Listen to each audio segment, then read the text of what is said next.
বৃন্দাবনে এমন কিছু কুচক্রকারী মানুষ আছে যারা দিনরাত শুধু আমার গোবিন্দের দোষ খুঁজে, মানে নিজেদের লক্ষ লক্ষ দোষ সে বেলায় চিন্তা নেই। ঝাঁঝর যেমন সূচের বিচার করে আর কি, ঝাঁঝরের লক্ষাধিক ফুটো, ঝাঁঝর একদিন সূচকে ডেকে বলছে, ভাই সূচ তোমার একটা দোষ আছে নাকি, তোমার একটা ফুটো আছে। এই বৃন্দাবনে এমন কিছু মানুষ আছে যারা নিজেদের লক্ষ লক্ষ দোষ সে বেলায় চিন্তা নেই, আমার গোবিন্দের দোষ খুঁজে বেড়ায়। আমি সেই মানুষগুলোকে খুঁজে খুঁজে বার করে আমি তাদেরকে অভিশাপ দেবো। তারা কারা? ওই নিজ দোষ না দেখিয়া যারা বধুর দোষ গায়, ওরে আমার মরম সখী। নিজ দোষ না দেখিয়া যারা বধুর দোষ গায়, ওরে আমার মরম সখী। নিজ দোষ না দেখিয়া যারা বধুর দোষ গায় গো, নিজ দোষ না দেখিয়া যারা বধুর দোষ গায় গো, আমি তাদের অভিশাপ দেব। কি অভিশাপ? ওরে তাহারে আসিয়া যেন ওই কাল সাপে খায় গো, কাল সাপে খায়, তাহারে আসিয়া যেন কাল সাপে খায় গো, কাল সাপে খায়। অভিশাপ দিলাম, সাপে কামড়াবে। আর যেই রাধারানী এই অভিশাপটা দিয়েছে, সঙ্গে সঙ্গে রাধারানীর অন্তরঙ্গা সখী যারা, তাদের মাথাটা নিচু হয়ে গেল। কারণ দেখবেন কোনো উচ্চপদস্থ ব্যক্তি যদি কোনো নিচু কাজ করে ফেলে, মানে ধরুন কোনো মন্ত্রী কোনো খারাপ কাজ করেছে, সেই মন্ত্রীর যারা সাপোর্টার তাদের দেখবেন মাথা হেঁট হয়ে যায়। তেমনি রাধারানী এমন একটা অভিশাপ দিলেন যে রাধারানীর যারা অন্তরঙ্গা সখী তাদের মাথা নিচু হয়ে গেল, তাদের মাথা নিচু হয়ে গেল। সঙ্গে সঙ্গে তারা বলে, রাধারানী এটা তুই ভালো করিস, কারণ তোর নাম হলো দয়াময়ী, তোর নাম হলো করুণাময়ী, তুই ব্রজের দয়াময়ী করুণাময়ী হয়ে তুই অভিশাপ দিলি যে তাদের সাপে কামড়াবে। রাধারানী বলছে, হ্যাঁ রে সখী, আমি অভিশাপ দিলাম, তবে কোন সাপ জানিস? বলে কোন সাপ?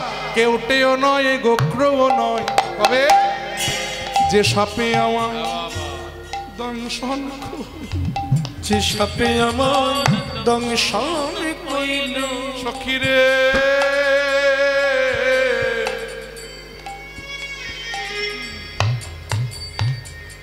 যে সাপে আমায় দংশন কইলে, যে সাপে আমায় দংশন কইল, কৃষ্ণ অনুরাগ কাল ভুজঙ্গ সাপে আমায় দংশন কইলে, অনুরাগ কাল ভুজঙ্গ সাপে আমায় দংশন কইল। কৃষ্ণ অনুরাগ কাল ভুজঙ্গ সাপে আমায় দংশন কইলে, অনুরাগ কাল ভুজঙ্গ যে সাপের বিষের জ্বালায় আমি জ্বলে মোলা, অনুরাগ কাল ভুজঙ্গ সাপের বিষের জ্বালায় জ্বলে মোলা, অনুরাগ কাল ভুজঙ্গ বিষের জ্বালায় জ্বলে, অনুরাগ কাল ভুজঙ্গ বিষের জ্বালায় জ্বলে, অনুরাগ কাল ভুজঙ্গ অনুরাগ কাল ভুজঙ্গ বিষের জ্বালায় জ্বলে বলল, যে সাপে আমায় দংশন কইল, ওরে তাহারে আসিয়া যেন কাল সাপে খায় গো, কাল সাপে খায়, তাহারে আসিয়া যেন কাল সাপে খাই গো, কাল সাপে খায়। বলে জানিস ললিতা বিশাখা, এই বৃন্দাবনে আরো কিছু কুচক্রকারী মানুষ আছে। তারা আবার কি করে জানিস? আমার সঙ্গে আমার বন্ধুর এই যে প্রেমের মিলন, এটা তারা দু চোখে মোটেই সহ্য করতে পারে না। তারা দিনরাত শুধু ফোনটি আটে আর চিন্তা করে কি করলে আমাকে আমার গোবিন্দের কাছ থেকে পর করে দেওয়া যায়। তাই আমি সেই মানুষগুলোকে খুঁজে খুঁজে বার করে আমি তাদের অভিশাপ দেব। তারা কারা? ওই যে আমার পরাণ বধূকে যারা করিয়া দেয় পর গো, আমার পরাণ বধূকে যারা করি আদায় পান গো, আমার পরাণ বধূকে যারা করিয়া দেয় পর গো, আমার পরাণ বধূকে করিয়া দেয় পর গো। আমি তাদের অভিশাপ দেব। কি অভিশাপ? দিন দুপুরে যেন তার পড়ে বাড়ি ঘর গো, পড়ে বাড়ি ঘর। দিন দুপুরে যেন তার পড়ে বাড়ি ঘর গো, পড়ে বাড়ি ঘর। অভিশাপ দিলাম তাদের দুপুর বেলা ঘর পুড়ে যাবে। এই দিবসের যেমন তিনটি কাল, তেমনি মানব জীবনেরও তিনটি কাল। প্রাতকাল মানে আমাদের বাল্যকাল, যখন মাতৃ জঠর থেকে আমরা ভূমিষ্ঠ হই। আর একেবারে শেষে হলো সন্ধ্যাকাল, মানে ভব পারে যাবার কাল। আর মাঝখানে হলো দুপুর কাল, যেটা আমাদের যৌবন কাল। আমি অভিশাপ দিলাম তাদের ঘর পুড়ে যাবে। তবে কখন জানিস? বলে কখন? ওই প্রাতেও নয়, সন্ধ্যাতেও নয়, প্রাতেও নয়, সন্ধ্যাতে নয়, যেন দুপুর বেলা তার ঘর পড়ে, দুপুর বেলা ঘর পড়ে। সখীরে দুপুর বেলা তার ঘর পড়ে। তবে ঘর কোন ঘর গো? ওই ইট পাথর বালি সিমেন্টের তৈরি ঘরও নয়, আবার বাঁশ দরমার বেড়া উপরে টালি বা টিনের চালের বা খড়ের চালের ঘরও নয়। তাহলে এই ঘর কোন ঘর? সখীরে দুপুর বেলা যেন তার হৃদয় ঘর পড়ে, প্রাতেও নয়, সন্ধ্যা। দুপুর বেলা হৃদয় ঘরে পড়ে, প্রাতেও নয়, সন্ধ্যাতে নয়, দুপুর বেলা তার এই ঘর পড়ে। তবে কোন আগুনে পড়বে জানিস? তা বলে কোন আগুন?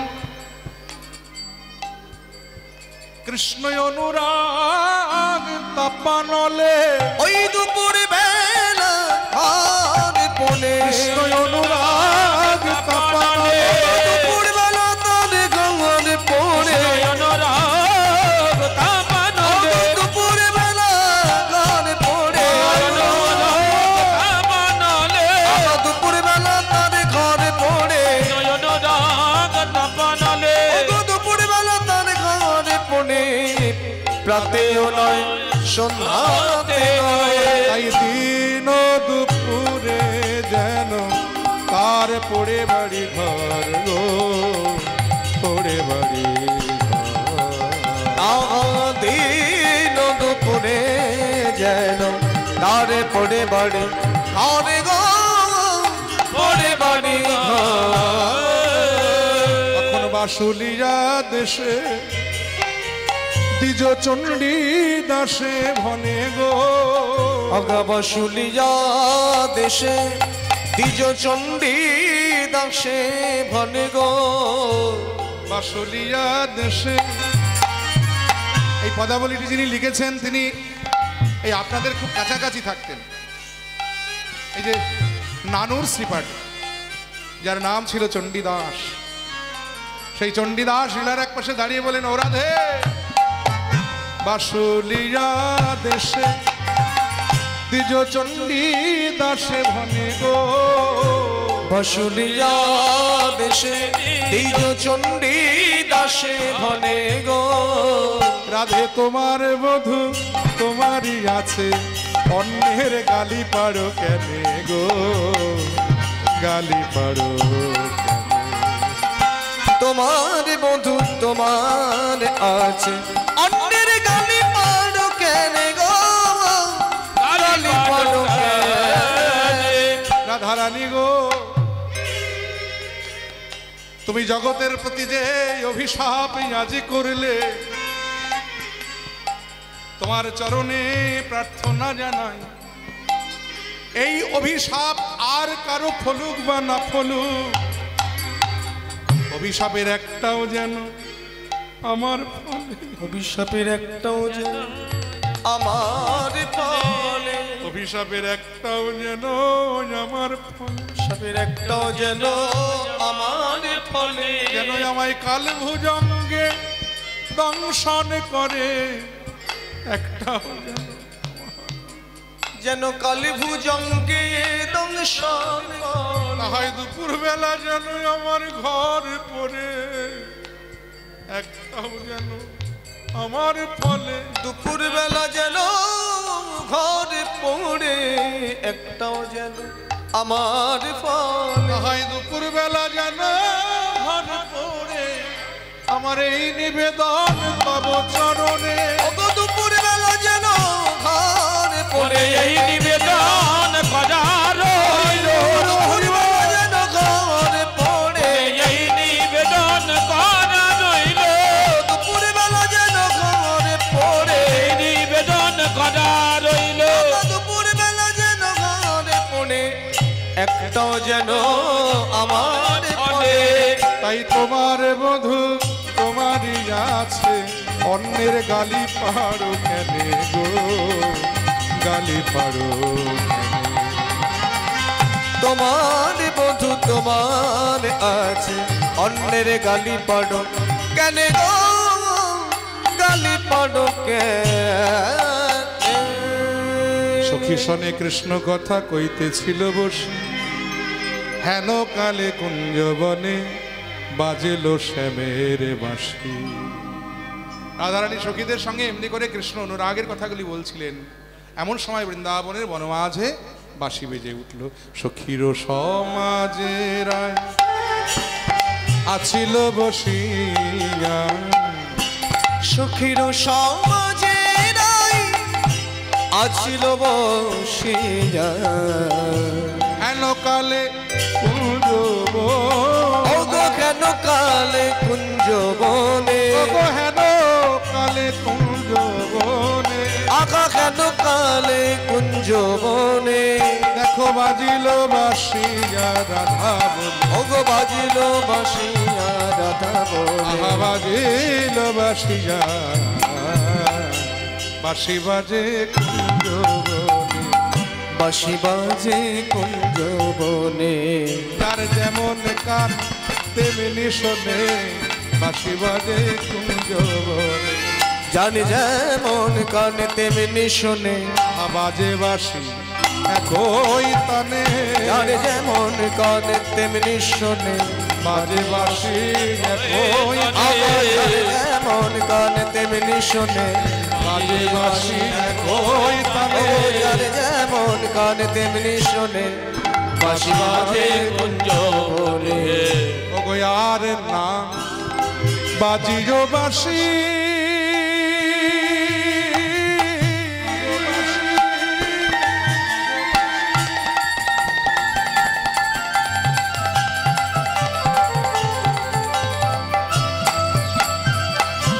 করি অহংকার গো,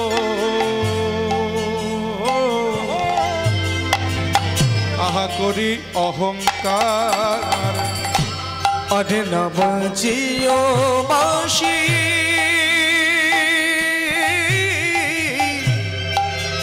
ও বাঁশি করি অহংকার গো, করি অহংকার, আহা সর্বদংশীল যেন, সর্বদংশীল যেন, সর্বদংশীল যেন, হৃদয়ে আমার গো, হৃদয়ে আমার, সর্বদংশীল যেন, সর্বদংশীল যেন, আমার হৃদয়ে আমার গো, হৃদয়ে আমার। গেল গেল আমার সব গেল ললিতা, ওই শোন আমার প্রাণনাথের বাঁশি বাজে সখী, তবে বাঁশি বাজায় বটে সব, কিভাবে বাজাতে হয় তা বুঝি আমার বধূ জানে না রে সখী। ও কি বোঝে না এই অবলার জ্বালা, ও কি বোঝে না এই সরলার জ্বালা? ও যে বাঁশি বাজালে আমি ঘরে বসে কাঁদি, বলতে পারি সুখী, আমাকে কাঁদি ওর কি লাভ হয়? রাধারানী বাঁশির ধ্বনিকে লক্ষ্য করে নয়নের জলে বদন ভাসিয়ে বলছে, শ্যামের মুরলী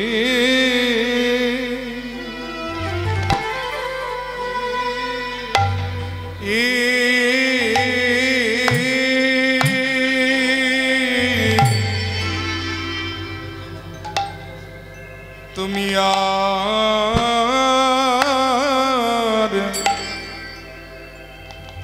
রাধার নাম ধরে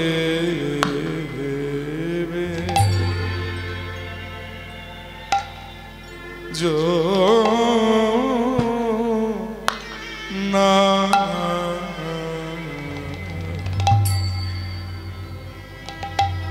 श्यामेर मुरली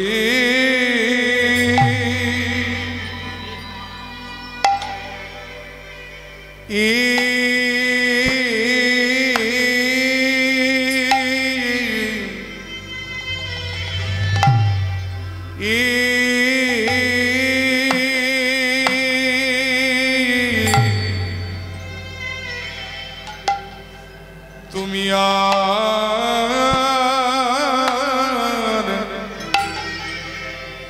রাধার নাম ধরে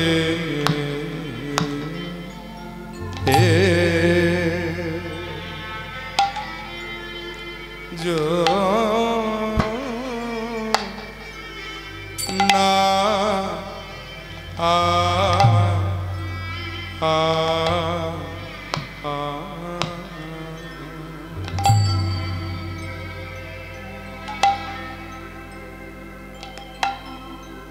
রে তো বিষমস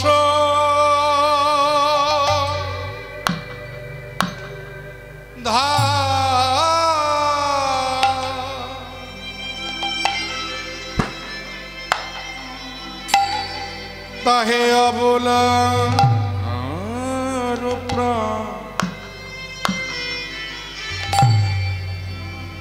প্রাণে কত যাতনা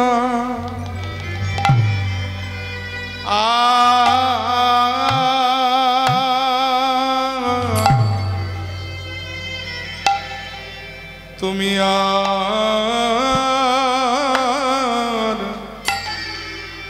রাধার নাম ধরে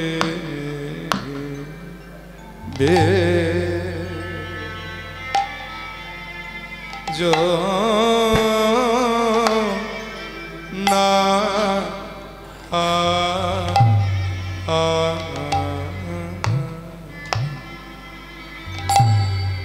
मुरली तुमी थाको श्यामे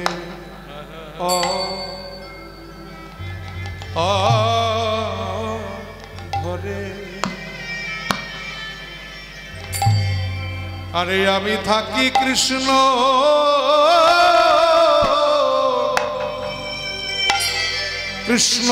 कृष्णवादीर घरे आमार प्राणे कत कत যাতনা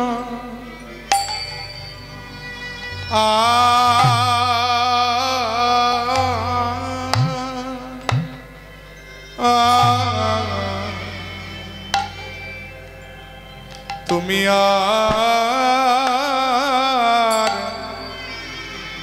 রাধার নাম ধরে বে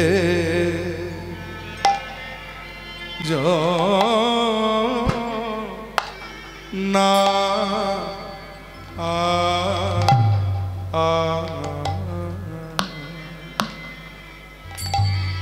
মুরলী আমার শ্রবণের রন্ধ্র মাতা আইলে আমায় আকুল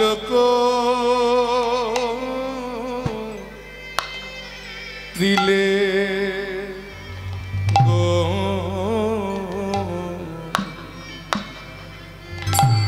ওরে বাসি রে তোর ওই মোহন সুরে কোন লাকি ঘরে রইতে পারে ওরে বাঁশিরে তো মোহন সুরে কোন লাকি রইতে পারে ওরে বাসি রে তোর মোহন সুরে কোন লাকি ঘরে রইতে পারে কি বাবা সেই রে তো মোহন সুরে কোন রইতে পারে ওরে বাঁশিরে তো মোহন সুরে কোন লাকি রইতে পারে কি বাবা শিরে তো মোহন সুরে কোন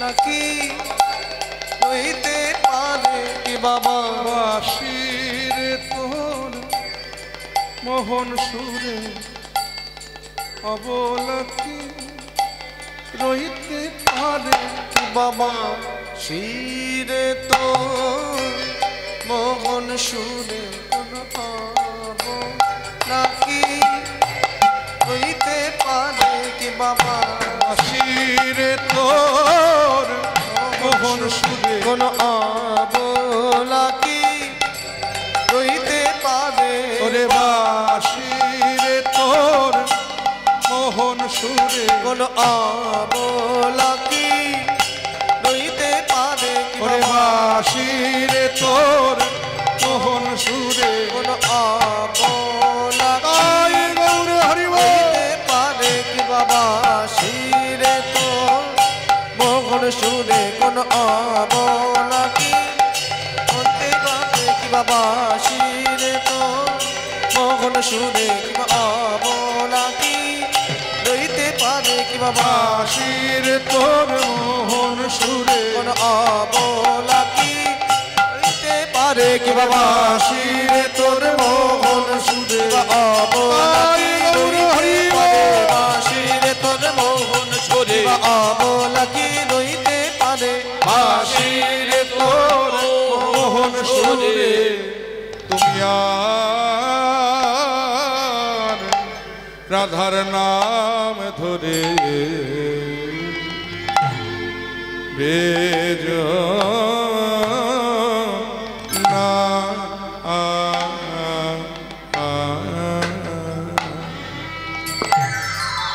ওরে ও ডাকাতের মুরলি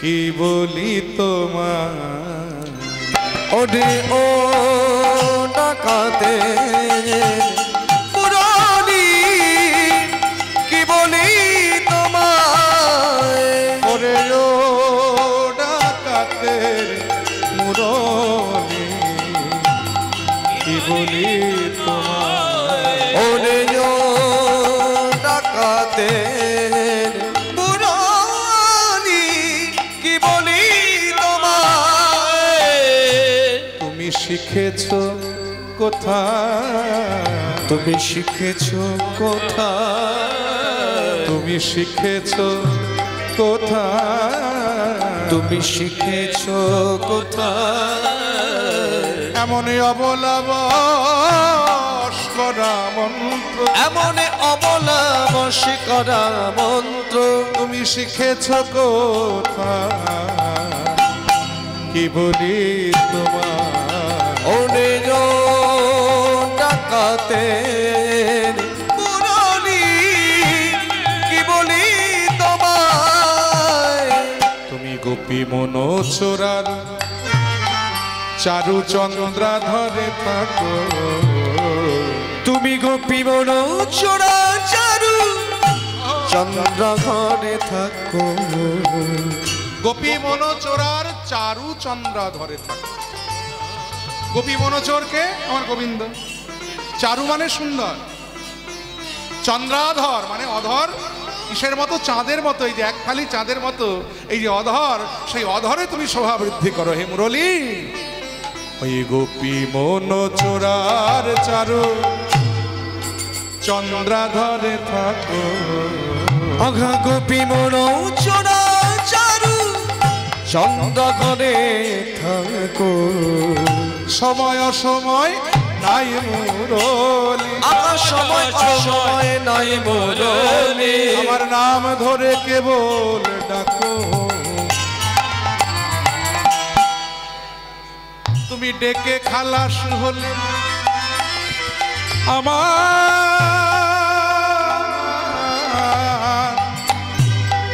ভাসে নয়ন জলে। ও তুমি ডেকে খালাস হলে আমার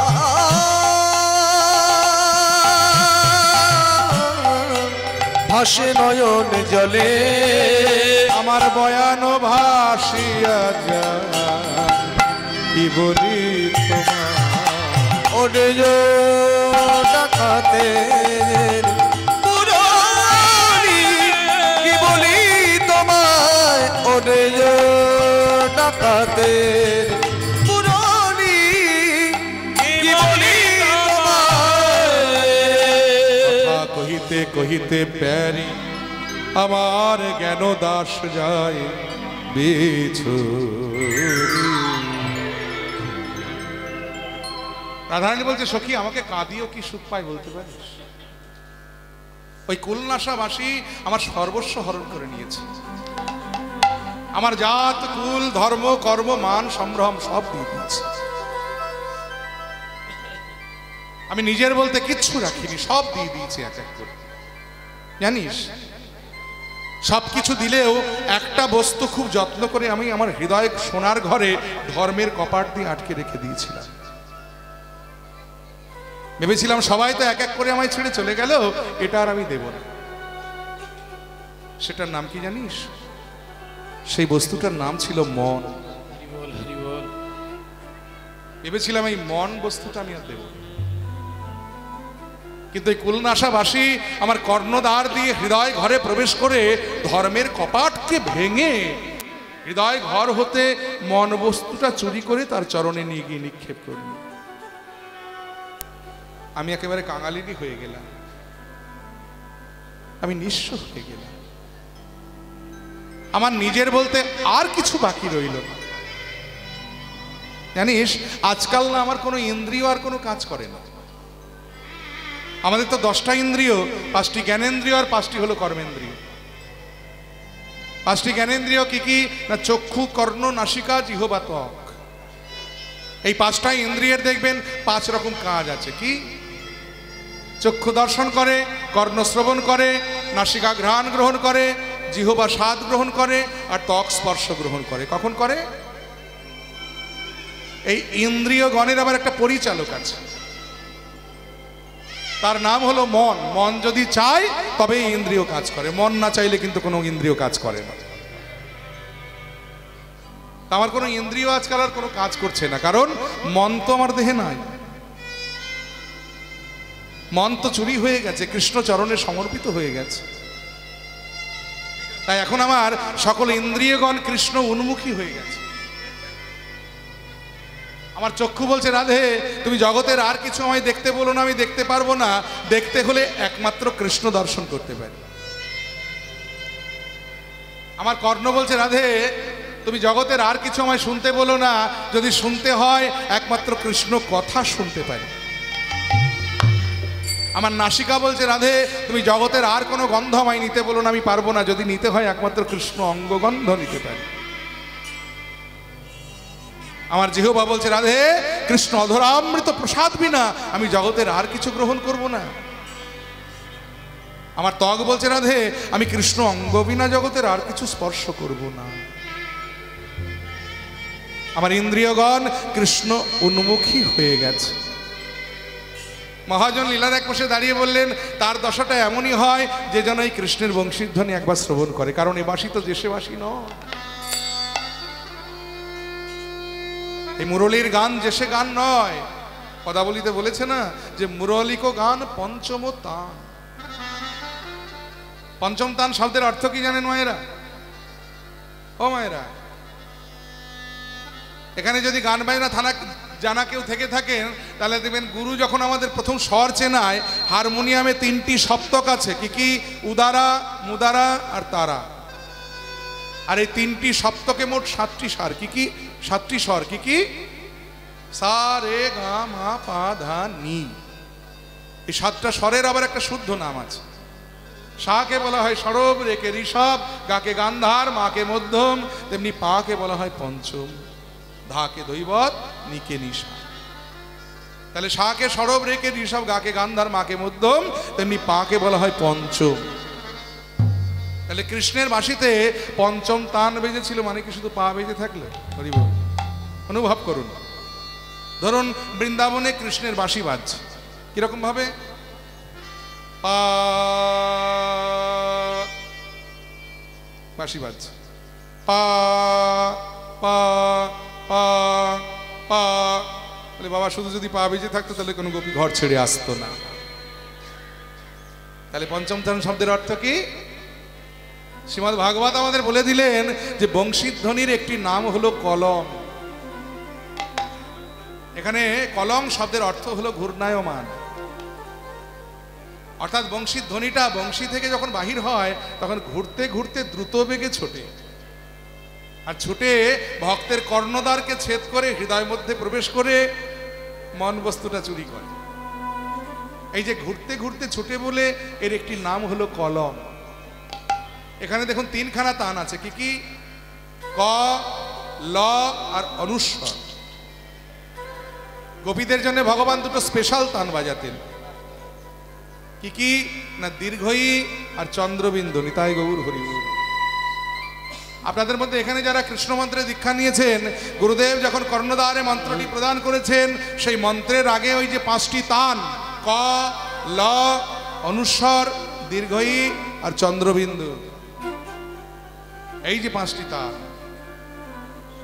কামবীজ কাম গায়ত্রী, যা হলো কৃষ্ণের বংশীধ্বনির পঞ্চম তান।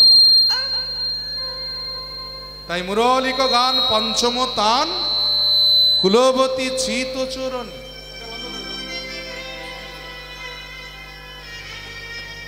এই পঞ্চম তানে বাঁশি বাজালেই ভগবান সেই বাঁশির ধ্বনি দিয়ে কুলবতীর চিত্ত মানে মনটাকে চুরি করে নেন। তাই তো বংশীধ্বনিকে বলা হয়েছে যে তুমি ডাকাতের মুরলী। ও বাঁশি রে,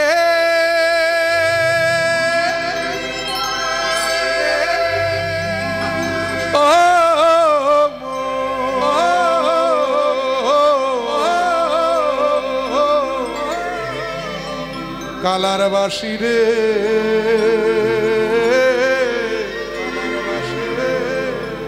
ও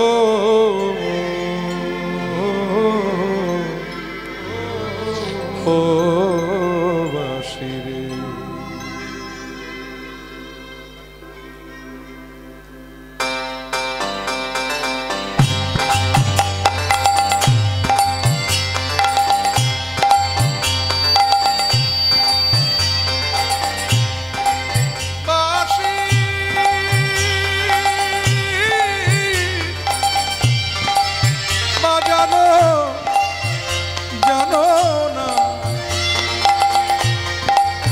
ও বাঁশি বাজানো জানো না, ও বাঁশি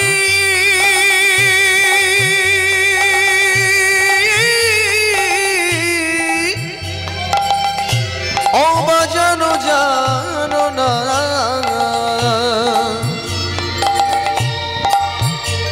ও বাঁশি বাজানো জানো না। সময়ে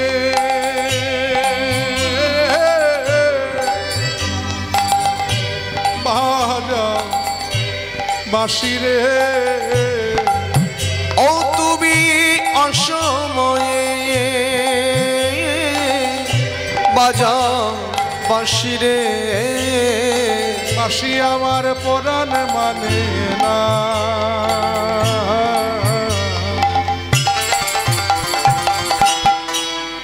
ও বাঁশি বাঁশি বাঁশি বাঁশি বাজানো জানো না ও বাঁশি বাজানো জানো না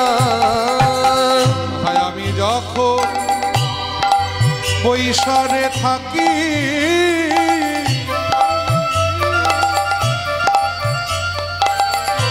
আমার গুরুজনার মাঝে ও বাঁশি রে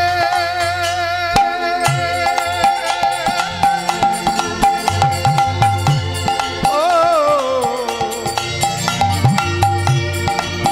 ওরে ও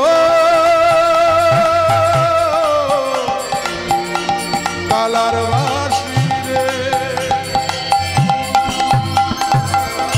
আমি যখন বৈশারে থাকি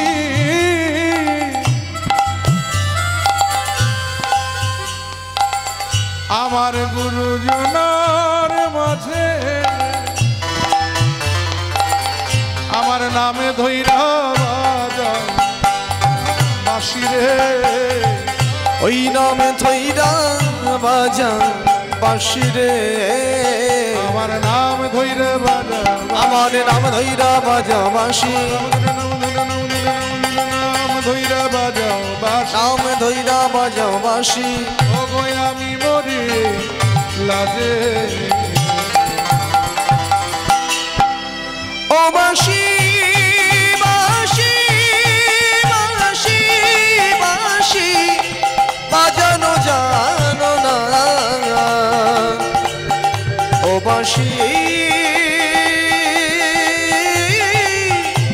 বাজানো জানো না কোন বাজারে বাঁশি রে তুমি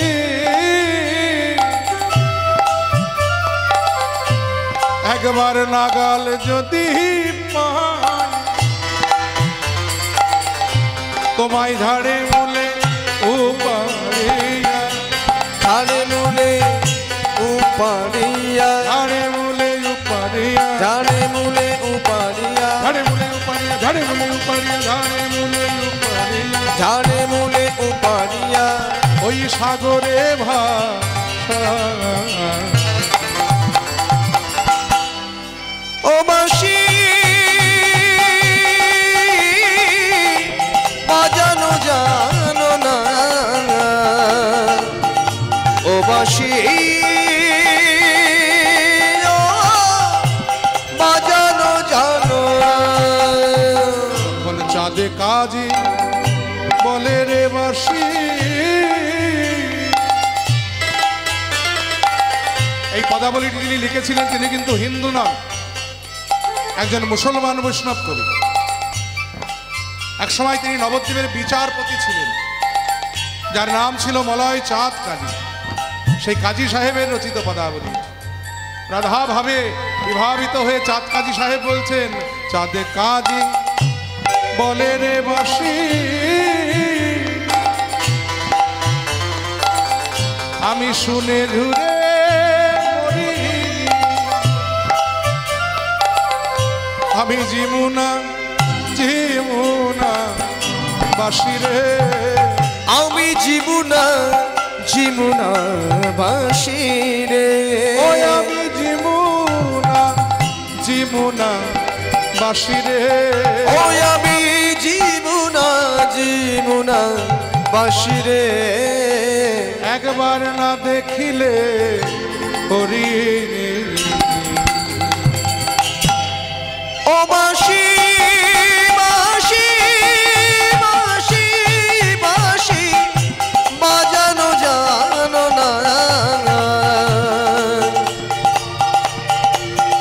ও বাঁশি